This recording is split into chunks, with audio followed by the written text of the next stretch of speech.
Summer 2011, it's in the history books, and we're all headed back to our fall and winter routines. And with the holidays just around the corner, this is a good time to make sure your diet is a healthy one and that you can stick to it. So what's the biggest mistake people make when it comes to their diets? We're joined this morning by our fitness expert and weight loss specialist, Lisa Lynn. Hi, good to see you. You know what? There's one major mistake people make, and I think sometimes they even make a mistake by the way they get protein into their diet. Believe it or not, we are off 60% with protein. And I love that previous guest you had about wellness, because I don't know about you, but I already see the carb cravings, that serotonin, the light shift already. I'm like, let's have some comfort food. And the reason we crave it, number one, of course, light, we don't have protein. And protein helps regulate our hormones. If we can't regulate our hormones, we can't do anything about weight. We certainly can't help cravings, and women will always grab bread, cereal. Oh, it says it has protein. Don't fall for any of that stuff. Right.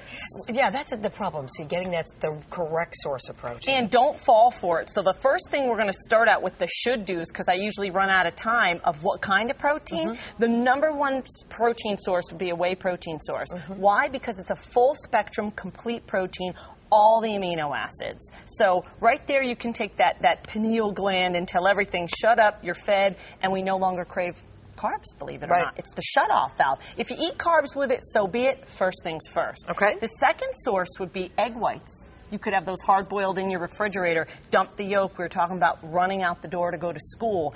Kids, husbands, women. So I drink my shake, but for my kids, my son will take this oatmeal and put chocolate protein powder in it.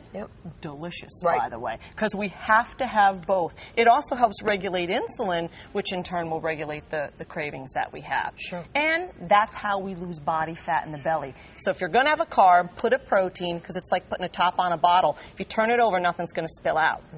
Another great source at night, we're munching, we're craving carbs, late to change, popcorn. You take a little protein, sprinkle it on the top. Oh, then you have like a sweet popcorn. Oh, it's delicious. I love it. Good for you. And you might ask, why do I need the extra calories? Well, because again, without that top on the bottle, water spills out. So that's going to keep our insulin levels regulated. In turn, our fat cells, if we don't keep that insulin moderated, open up their doors, they hoard and store fat. Put protein with it, we're going to kill the craving, we'll probably eat less, and we're going to keep that insulin lowered so that we could stay in the fat burning zone. Fantastic.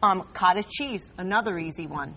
Easy to grab. Like, you should always have this in your purse. One of my clients turned me on to that banana, where they take a banana, they'll put a stack of protein powder, and she dunks the banana at 3. Excellent. Has lost 6 pounds doing it. Good for her. Protein bars, another great source, but you better make sure there's 15 grams of protein in it, or it can't be called a protein bar. So buyer beware, check and read the labels. These are the shoulds and the goods. The ones that you shouldn't, plant protein, not going to cut it. Soy protein, again, incomplete.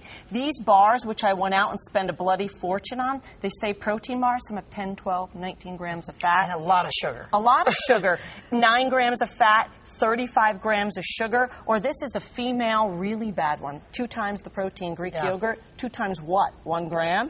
I have a client cutting it in half. She takes chocolate, puts it in, because women love yogurt. It's soothing. It is. That's true. Don't just either or, like black or white's easy, gray area. Cut it in half. Put a scoop, stir it, you got chocolate yogurt, and you've got that protein that's going to help work with the glands, your mind, cravings, everything. Lisa, quick little formula. How much protein should you have in a day? 1 gram of protein per pound of lean body weight. Quick way to figure that out. What do you want to weigh? Use that number. Say you want to weigh 120, well then get 120 grams, and the next step is you should be getting 5 meals a day. Disperse it over 5. You can't starve, all women do this all day and then have 60 grams. Your body can only digest 24 grams at a sitting.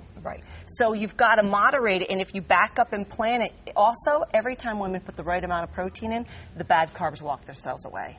It's a miracle. It's a miracle. It is. Lisa Lynn. Fitness.com. Fitness.com. If you have any questions, be sure you send them Lisa's way, and we'll answer them right here.